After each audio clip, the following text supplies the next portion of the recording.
Yes, Rishi Sunak and Keir Starmer are set to launch their bids to convince the public to back them in the contest for number 10 today. Well, they'll be giving their first speeches of the year today. It's sort of a Q&A with the PM, speech from Keir Starmer. And if those are the Lib Dems and Reform UK yesterday, anything to go by, it would seem the gloves are off. 2024, the year the voters finally get to pack up this awful, out-of-touch Conservative government, throw their disastrous policies into the skip. Starmageddon is a risk near you in 2024. Prime Minister, you're not allowed to continue to run the country. You have failed. The Tories have become like the Labour Party, two sides of the same socialist coin. Well, joining us now is our political correspondent, Olivia Utley, for us in Westminster. Good morning to you, Olivia. So we just heard there from Sir Ed Davey MP and Richard Tice. They were setting out their plans yesterday. We're expecting to hear from Keir Starmer and Rishi Sunak a little bit later on today. Let's start with Sir Keir Starmer. What are we expecting to hear?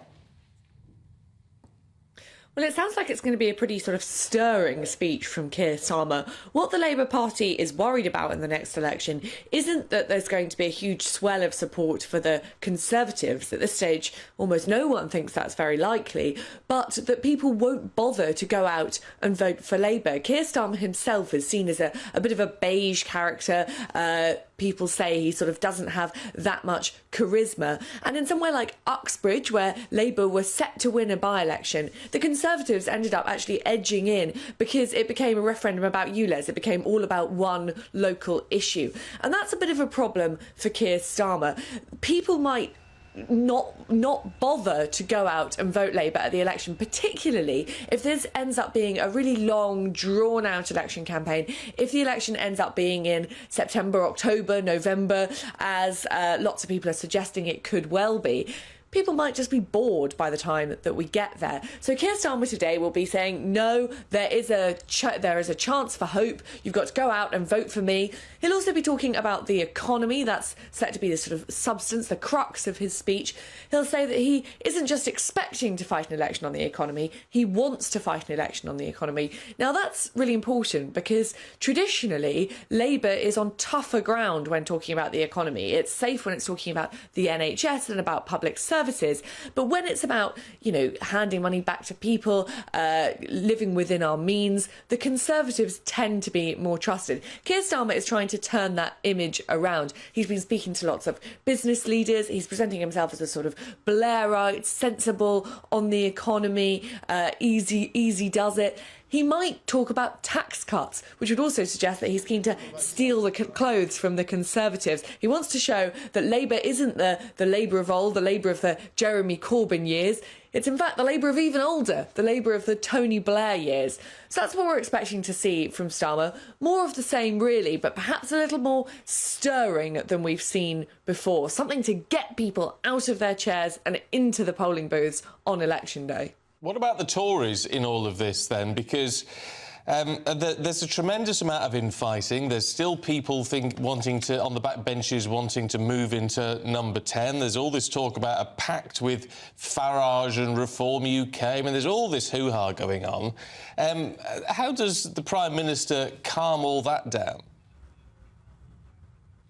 Well, it's a very good question. And last year we saw Rishi Sunak struggle quite a lot to try and control that sort of infighting within his own party. The first fight that he's got coming probably towards the end of this month is the third reading of the Rwanda bill. Now, you'll remember at the end of the last parliamentary term, before we broke up for Christmas, there was a lot of hoo-ha over whether Conservative MPs were going to back the Rwanda bill at its second reading. There were those on the left of the party who didn't like the bill because they thought that it strayed too close to breaking international law.